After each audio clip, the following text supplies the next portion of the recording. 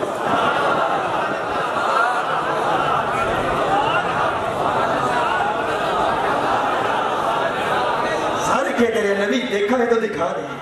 موسیٰ علیہ السلام کی قوم نے کہا بھائی کو تم یا موسیٰ علیہ السلام دیکھا ہے تو ہمیں بھی دکھا دیں.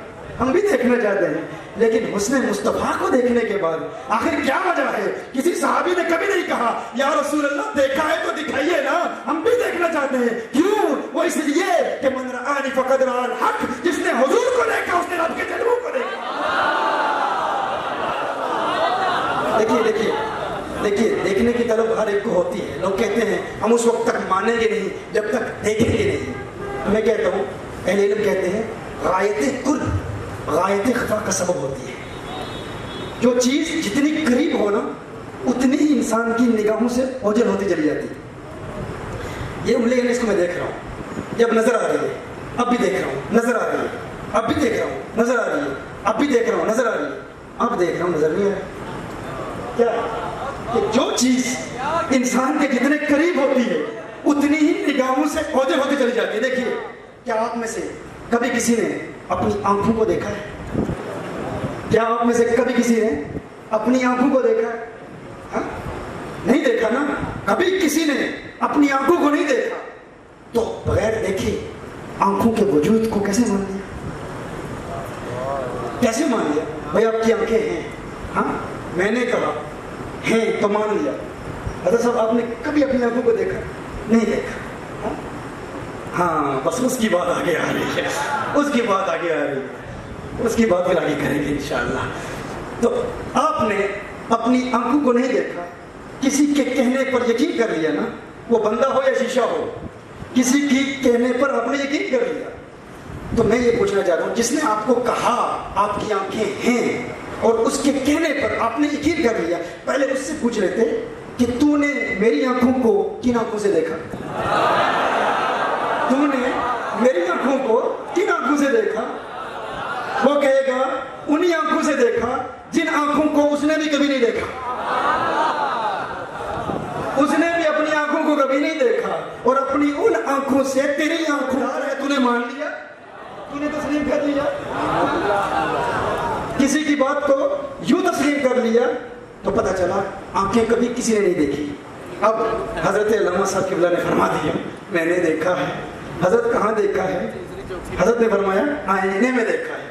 اب انتہائی ادب کے دائرے میں رہ کے حضرت کی بارگاہ میں التجا کرتا ہوں، حضرت آپ یہ فرمائیں کہ آپ نے آئینے میں اپنی جن آنکھوں کو دیکھا تھا کن آنکھوں سے دیکھا تھا؟ حضرت فرما رہے ہیں ان آنکھوں سے دیکھا تھا. اپنی دو آنکھوں کی طرف اشارہ فرما کے حضرت نے فرمایا ان آنکھوں سے دیکھا تھا.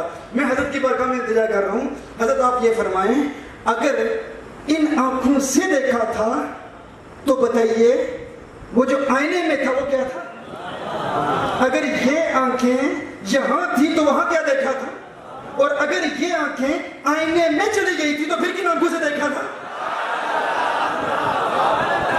اگر آپ فرما رہے ہیں ان آنکھوں کو آئینے میں دیکھا تھا، اگر یہی آنکھیں میرے حضرت صاحب نے آئینے میں دیکھی تھی تو بتائیں کن آنکھوں سے دیکھی تھی؟ اگر ان آنکھوں سے دیکھی تھی تو دیکھا کیا تھا؟ اور اگر یہی آنکھیں وہاں چلی گئی تھی تو پھر کن آنکھوں سے دیکھی تھی؟ پتا چلا حضرت صاحب نے آئینے میں آنکھیں نہیں دیکھی، آنکھوں کا عکس دیکھا، آنکھوں کا پردہ دیکھا، آنکھوں کا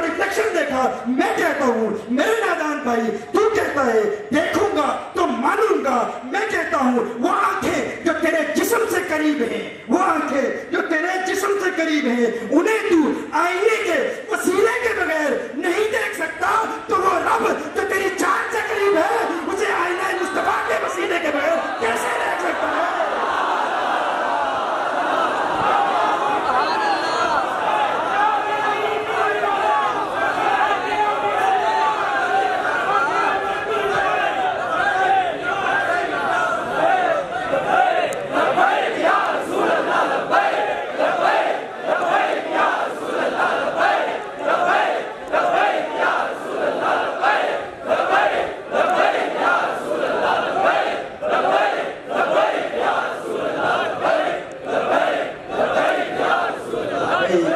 یا رسول اللہ صلی اللہ علیہ وسلم. تو اللہ کو دیکھنے کے لیے حضور اکرم صلی اللہ علیہ وسلم کے وسیلے کا احتیاج ہے. ہاں تو یہ ہے کہ حضور اکرم صلی اللہ علیہ وسلم کی ذات پر نقش تراش کرنے والے. اب پورے سفر میں ہمارے ایک بھائی تھے, ان کو اتنا سر درد ہو, کہتے یار ہم مان لیتے ہیں, یہ لوگ مانتے کیوں نہیں؟ اتنے دلائل دیتے ہیں, ہم عقلی دلائل بھی دیتے ہیں, نقلی دلائل بھی, اصول قرآن سے منقول عبارات ہم پیش کرتے ہیں اور احادیث صحیحہ سے ثابت کرتے ہیں, تو یہ لوگ مانتے کیوں نہیں؟ یہ کیوں نہیں مانتے؟ کیونکہ انہیں ایسے شیوخ اور ایسے بزرگوں کی بارگاہ میں شرف تلمذ حاصل کرنے کی سعادت حاصل نہیں ہوئی, اس لیے وہ محروم ہیں بزرگوں سے. کیونکہ جب اہل علم اور اہل تصوف کے پاس آپ بیٹھو گے تو آپ کے دل کے بند دروازے کھلیں گے, یہ سب کچھ نظر آئے گا. کیونکہ دیکھیں, دیکھنے کے لیے جب نظریں بدلتی ہیں نا تو نظارہ بدل جاتا ہے. یہ دیکھنا پڑتا ہے کہ دیکھنے والا کون ہے, یہ دیکھنا پڑتا ہے کہ دیکھنے والا کون ہے. نظریں بدلیں گی تو نظارہ بدل جائے گا.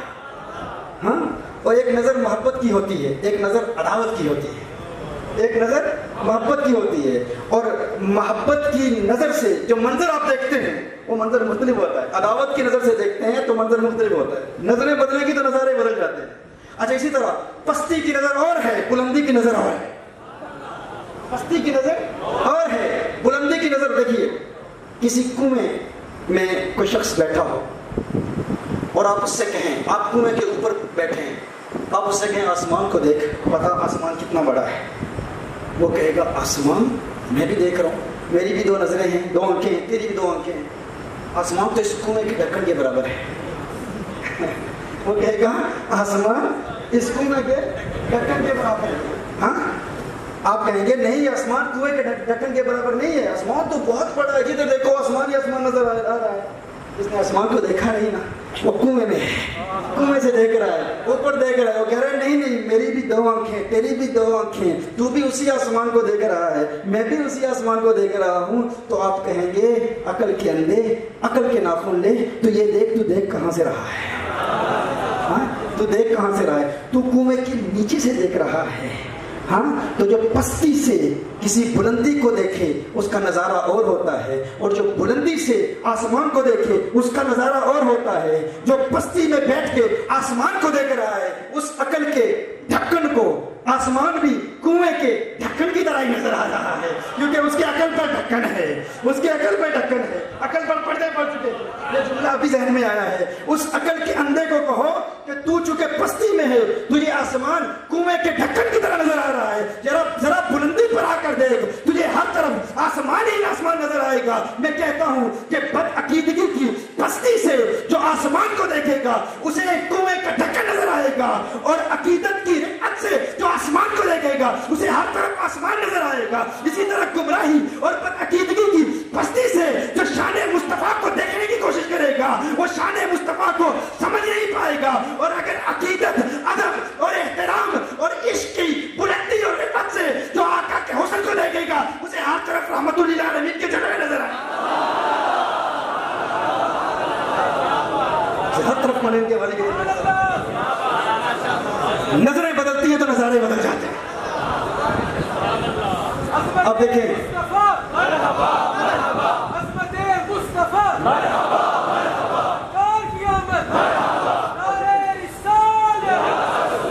جو دیکھ نہیں سکتے نا وہ اس لیے کیونکہ ان کو وہ نگاہ ملے ہی نہیں. ہاں, ان کو وہ نظر. آپ دیکھیں, آپ ایک آئینہ لیں, چشمہ, آپ چشمہ لیں, سیاہ چشمہ, انتہائی ڈارک اینک پہنے, انتہائی سیاہ اینک پہن کر آپ سورج کو دیکھیں. آپ کو کیا سورج نور ہے نا؟ سورج نور ہے. انتہائی سیاہ اینک پہن کر آپ سورج کو دیکھیں گے, آپ کو سورج کی ٹکیا تو نظر آئے گی, نور نظر نہیں آئے گا. آپ کو سورج کا جسم تو نظر آئے گا, سورج کی روشنی نظر نہیں آئے گی. بہت ڈارک, بہت سیاہ چشمہ پہن کے سورج کو دیکھیں گے, سورج کا نور نظر نہیں آئے گا, اس کا جسم نظر آئے گا. پتہ چلا یہ کالا رنگ, یہ سیاہ رنگ, یہ بھی عجیب ہوتا ہے, یہ نظارے کو بدل دیا کرتا ہے. ہاں, یہ جو بدعقیدگی کا چشمہ پہن کر, جو گمراہی کا سیاہ چشمہ پہن کر نور مصطفیٰ کو دیکھتا ہے, وہ کہتا ہے بشر ہے, بشر ہے, بشر ہے. ہم کہتے ہیں بدعقیدگی کے سیاہ چشمے کو اتار کے دیکھ, تجھے نور مصطفیٰ کے جلوے نظر آئے.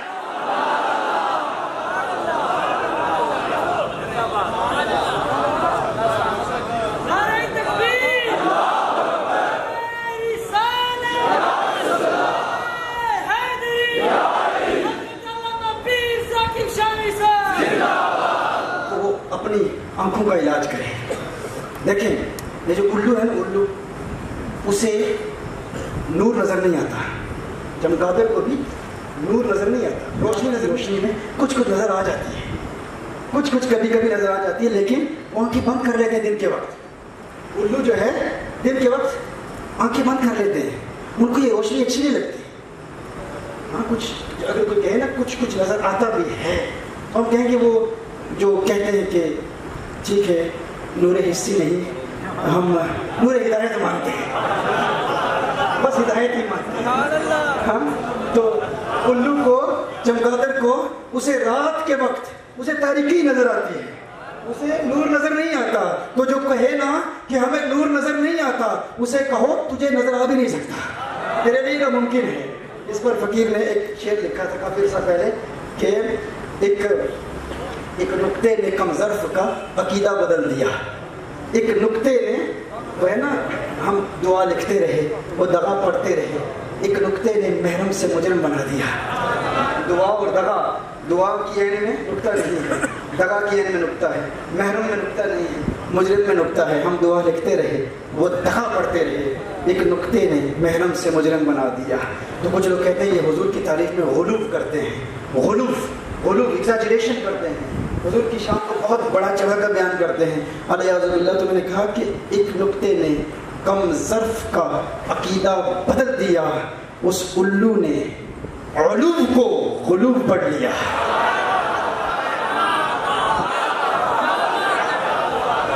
نقطہ اپنی طرف سے ڈال دیا اس نے, ایک نقطہ, ایک الو نے علوف کو غلوف پڑھ لیا, الو نے علوف کو غلوف پڑھ لیا. اصل مسئلہ یہ ہے, تو جو پستی سے دیکھے گا اس کا نظارہ اور ہوگا, جو بلندی سے دیکھے گا اس کا نظارہ اور ہوگا. اللہ جل وعلا ہمیں صحیح عقیدہ عطا فرمائے, سچا عقیدہ عطا فرمائے, عقائد میں پختگی عطا فرمائے, حضور اکرم صلی اللہ علیہ وسلم کا سچا پیار عطا فرمائے, سچی محبت عطا فرمائے. حضور اکرم صلی اللہ علیہ وسلم کی بارگاہ میں درود و سلام کی گجرے نچھاور کرتے رہا کریں. حضور کا اگر پیار چاہیے تو اپنی زبانوں کو ہر وقت حضور اکرم صلی اللہ علیہ وسلم پر درود پڑھنے میں مصروف رکھیں, انشاءاللہ دل کی دنیا آباد ہوگی. کچھ لوگوں نے کہا کہ یہ پڑھنے سے کیا فائدہ ہوتا ہے. الحمدللہ ہم تزکیہ نفس کے مراحل طے کرنے کی کوشش کرتے ہیں. ہمارے برطانیہ میں, امریکہ میں, دنیا بھر میں جہاں فحاشی اور عریانی عام ہے, الحمدللہ وہ نوجوان جو کل پب اور کلبوں میں تھے آج مسجدوں کی زینت بنے ہوئے ہیں. کرسچنز, یہودی, عیسائی جو غیر مسلم گھرانوں میں پیدا ہوئے تھے, آج نماز میں جب سجدہ کرتے ہیں تو ان کی آنکھوں سے اشکوں کی برسات جاری ہوتی ہے. کیسی خوشی محسوس ہوتی ہے ہمیں کہ جو جس کا نام پہلے جیکسن تھا آج اس کا نام احمد رضا ہے. اعلیٰ حضرت کے نام پر ان کے نام ہیں, ہمارے اکابرین کے نام پہ آج کوئی سگے خواجہ ہے, کوئی سگے بابا ہے, کوئی غوث اعظم کا عبد کہلاتا ہے, کوئی خواجہ غریب نواز کا عبد کہلاتا ہے. ماں باپ نے تو غیر مسلموں والے نام رکھے تھے, لیکن انہیں یہ مقام ملا تو ظاہر ہے محنت ہو رہی ہے. وہ تزکیہ نفس کے دل کے گناہوں کے ساتھ دروازے بند کرنے پر محنت کر رہے ہیں. اور ہمارے تحریک گنج الہدیٰ کے کارکنان پوری دنیا میں, یہاں پاکستان میں ہمارے احبا الحمدللہ اس میں محنت کر رہے ہیں. لیکن اس کے ساتھ ساتھ یہ بھی ضروری ہے کہ صرف ان لوگوں کی یہ بات نہ مانیں کہ یہ جو کہتے ہیں کہ صرف اور صرف ایفرٹ ہے, یہ جو کلام ہے اس میں تاثیر نہیں ہے. جو یہ فلسفے میں ہم پڑھتے ہیں نا کہ چار شکلیں, ایک شکل خارجی ہوتی ہے، ایک شکل ذہنی ہوتی ہے، ایک شکل لفظی ہوتی ہے. شکل ذہنی، شکل لفظی، شکل کتابی. وہ حضرت ابو بکر شبلی علیہ رحمہ ایک بیان فرما رہے تھے، اس میں اللہ جل وعلا کے اس میں ذات کی تاثیر پر گفتگو فرما رہے تھے کہ اس میں ذات میں بڑی قوت ہے، یہ دل کی دنیا بدل دیتا ہے. تو پوری سینہ مجلس میں بیٹھا ہے، وہ کہتا ہے کہ ہم نے ابھی اللہ جل وعلا کے وجود کو مانا ہے. اس میں ذات، اللہ کی ذات جو ہے وہ مؤثر ہے، لیکن اللہ کے نام میں تاثیر ہم نہیں مانتے. اللہ کی ذات مؤثر حقیقی ہے، تو لیکن اللہ کے نام میں کیسی تاثیر پیدا ہوگی کہ وہ دل کی دنیا بدل دے گا. تو ابو بکر شبلی علیہ رحمہ نے ارشاد فرمایا تو گدھا ہے، اور گدھوں کو کون سمجھائے. بزرگوں کا دعوت اور تبلیغ کا انداز بھی جدا ہوتا ہے. فرمایا تو گدھا ہے، اب گدھوں کو کون سمجھائے. تو غصے میں آ گیا، مجھے گدھا ہی کہہ دیا. اپنے دور کا فلسفی گول سینہ جلال میں آ گیا. آپ نے اتنے بڑے بزرگ ہیں، آپ نے مجھے اتنے بڑے مجمع میں گدھا کہہ دیا. تو آپ نے فرمایا میں ایک سبق سکھانا چاہتا تھا. وہ سبق کیا ہے؟ جس طرح میں نے کہا کہ فلسفیوں کو اعتراض کس بات پر ہوگا. 4 شکلیں ہوتی ہیں. شکل خارجی ہے، شکل خارجی یہ ہے کہ وہ چیز حقیقتاً مؤثر ہو. شکل ذہنی یہ ہے، مثال کے طور پر ہم آگ کہتے ہیں، آگ، یہ آگ کی شکل ذہنی ہے، آگ کی شکل ہمارے ذہن میں ہے. تو فلسفی کہیں گے کہ آگ کا کہنا آپ کے ذہن کو، دماغ کو نہیں جلاتا، کیونکہ شکل ذہنی مؤثر نہیں ہوتی. میں آگ کاغذ پر لکھتا ہوں تو وہ شکل کتابی اس کاغذ کو جلائے گی نہیں. میں آگ کا تلفظ کرتا ہوں تو میری زبان جلے گی نہیں. شکل خارجی ہی مؤثر ہوتی ہے، حقیقی خارجی شکل آگ کی وہی جلاتی ہے. تو بولی سینہ نے کہا کہ ہم شکل خارجی کو ہی مؤثر مانتے ہیں. تو ابو بکر شبلی علیہ رحمہ نے ارشاد فرمایا گدھے کو کون سمجھائے. تو وہ جلال میں آ گیا، غصے میں آ گیا، چہرہ اس کا سرخ ہو گیا. تو ابو بکر شبلی علیہ رحمہ نے فرمایا میں یہی سبق سکھانا چاہتا تھا. اگر میں نے گدھے کا نام لیا، گدھے کے نام میں اتنا اثر تھا کہ تیرے چہرے کا رنگ بدل گیا، تو اللہ کے نام میں اثر کیوں نہیں ہوگا؟ اگر گدھے کے نام سے تیرے چہرے کا رنگ بدل جائے گا تو اللہ کے نام سے تیرے دل کی دنیا کیوں نہیں بدلے گی؟ کبھی یہ نہ سوچے. پھر اوراد کی اپنی طاقت ہے، ان وظائف کی اپنی قوت ہے. یہ اوراد، وظائف، صلوات و سلام، درود و سلام، یہ پڑھتے رہا کریں اور کثرت سے پڑھتے رہا کریں. اور میرے دوستوں، وقت کے حوالے سے جو والعصر، وقت میں بھی فرق ہے. ایسا ہوتا ہے کہ ایک وقت میں دوسرے وقت سے زیادہ اثر ہوتا ہے، برکت ہوتی ہے. سب سے زیادہ برکت والا وقت ہمارے مشایخ چشت اہل بہشت فرماتے ہیں صبح صادق. صبح صادق اس میں سب سے زیادہ برکت ہے. بے شمار حدیث ہے، نبی کریم صلی اللہ علیہ وسلم کی حدیث کا مفہوم ہے روزی تلاش کرتے ہو صبح کے وقت تلاش کرو. جو صبح سوتا رہتا ہے اس کی روزی روک دی جاتی ہے، جو صبح جاگتا ہے روزی تلاش کرتا ہے اس کی روزی میں برکت ہوتی ہے. حضرت ابراہیم بن ادہم کا مناظرہ ایک شخص سے ہوا جو برکت کا منکر تھا. وہ کہتا تھا برکت کوئی چیز نہیں ہوتی. تو حضرت ابراہیم بن ادہم رحمہ اللہ نے آپ نے فرمایا بتا دنیا میں بکریاں زیادہ ہوتی ہیں یا کتے زیادہ ہوتے ہیں؟ بکریاں زیادہ ہیں یا کتے زیادہ ہیں؟ اس نے کہا بکریاں زیادہ نظر آتی ہیں، گلیوں بازاروں میں بکریاں زیادہ نظر آتی ہیں.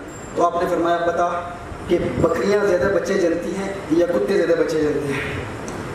اس نے کہا کہ کتے. آپ نے فرمایا کتوں کے بچے زیادہ ہوتے ہیں، بکریوں کے کم ہوتے ہیں، لیکن پھر بھی بکریاں زیادہ ہوتی ہیں، کیوں؟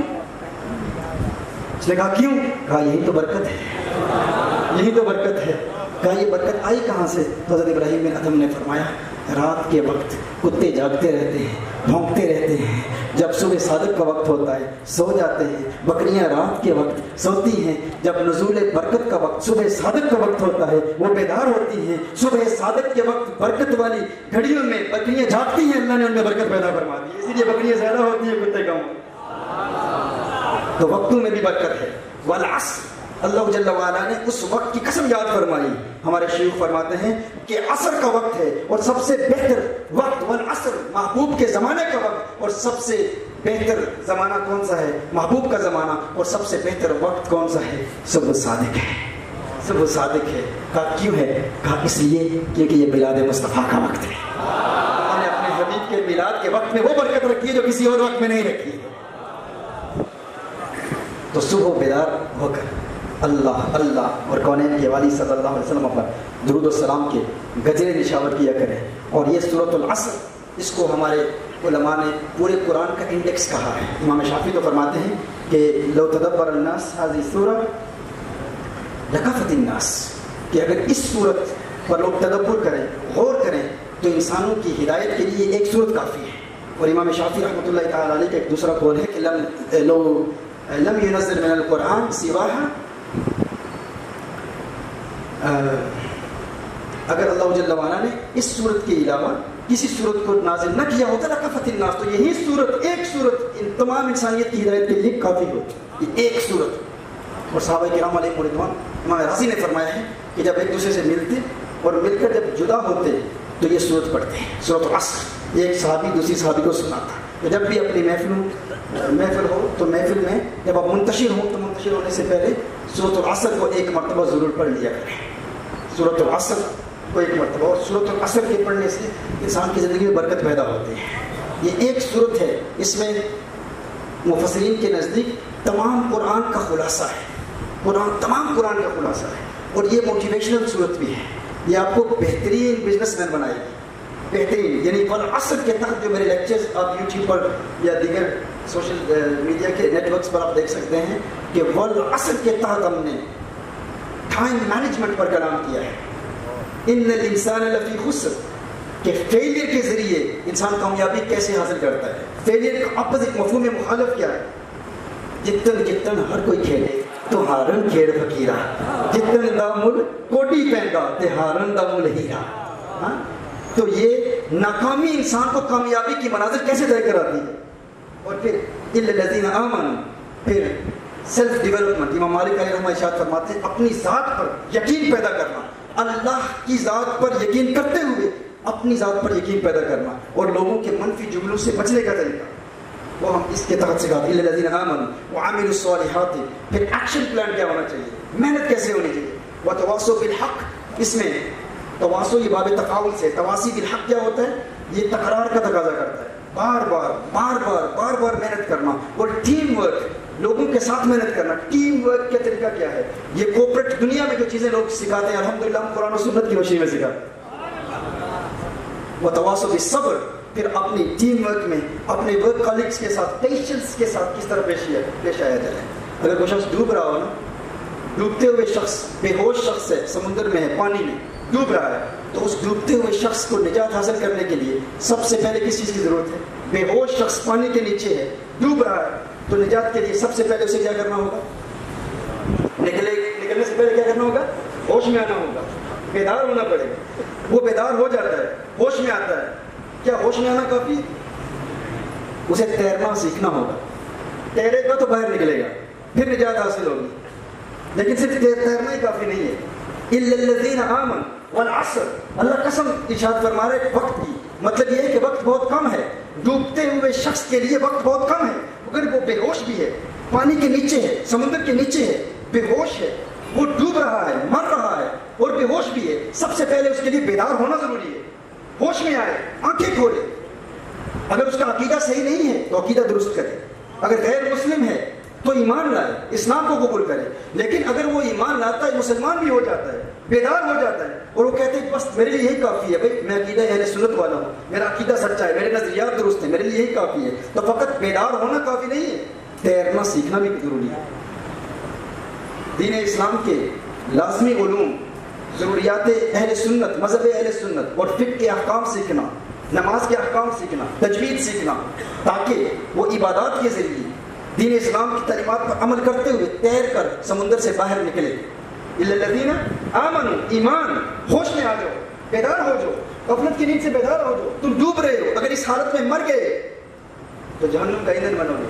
بیدار ہونا ضروری ہے۔ والعصر، اللہ جل وعلا وقت کی قسم یاد فرما رہا ہے، وقت بہت کم ہے، اگر یوں ہی بے ہوش پڑے رہے تو سب سے زیادہ خسارے کا سامنا تمہیں کرنا پڑے گا، سب سے زیادہ نقصان کا سامنا تمہیں کرنا پڑے گا۔ تو سب سے پہلی چیز کیا ہے؟ تم بے ہوش ہو رہے ہو، بیدار ہو جاؤ، جاؤ کو غفلت کی نیند سے بیدار ہو جاؤ۔ بیدار ہو گئے تو اب یہ نہیں ہے کہ ہم صوفی صاحب گھر میں بیٹھے اللہ اللہ کر رہے ہیں، یہی کافی ہے ہمارے لیے، احکام دین سیکھنا ہے، یا کچھ لوگ کہتے ہیں ہمارا عقیدہ درست ہے، یہی کافی ہے۔ ہاں عقیدے کی درستگی ضروری ہے، لیکن عمل ضروری ہے۔ الا الذین آمنوا وعملوا الصالحات، تیرنا سیکھو، باہر نکلو۔ اب وہ باہر نکلتا ہے پانی سے، پھر اچانک اسے محسوس ہوتا ہے کہ اس کے پاؤں زنجیروں سے جکڑے ہوئے ہیں، پاؤں زنجیروں سے جکڑے ہوئے ہیں۔ پھر اسے محسوس ہوتا ہے کہ نیچے اور بھی کچھ لوگ ہیں، وہ بھی بے ہوش پڑے ہیں پانی کے نیچے۔ اور ان کے پاؤں کی زنجیر ان کے پاؤں کے ساتھ جکڑی ہوئی ہے اور وہ ان کو جکڑ کے واپس لے آ رہے ہیں. تو پتہ چلا اب اس کے لیے ایک اور کام بھی ضروری ہے. وہ بیدار بھی ہو گیا, دین کی فقہ کا علم بھی حاصل کیا, تیرنا سیکھ بھی لیا, اب جانتا ہے باہر کیسے نکلنا ہے, باہر نکل گیا. لیکن ایک زنجیر اسے پکڑ کر کھینچ کر واپس لاتی ہے. وہ دیکھتا ہے کہ اس کا قریبی دوست وہ ڈرگس کا ایڈکٹ ہے, وہ منشیات بیچ رہا ہے, قاتی ہے, شرابی ہے, زانی ہے, گنہگار ہے, اس کا دوست ہے. اب اسے محسوس ہوگا کنتم خیر امت اخرجت للناس تأمرون بالمعروف وتنهون عن المنکر, کہ تم خیر الامم اسی لیے ہو کہ ماضی کی امتوں کے لیے ضروری نہیں تھا کہ وہ دین کے داعی بنتے, انبیاء ہی داعی ہوتے تھے. لیکن تمہاری خصوصیت یہ ہے کہ تم میں سے ہر شخص مبلغ ہے, ہر شخص کی ذمہ داری ہے خود بھی بیدار ہو جاؤ اور باقی سوئے ہوئے کو بھی بیدار کرو, وگرنہ تمہیں نجات نہیں حاصل ہوگی. اب وہ نیچے آتا ہے, جب دیکھتا ہے بھائی کو جگاتا ہے, جھاگ بیدار ہو جا, میری نجات کا دار و مدار تیری بیداری پر ہے. اگر تو بیدار نہیں ہوگا تو مجھے نجات نہیں ملے گی, کیونکہ مجھ پر فرض ہے کہ میں تجھے بھی بیدار کروں.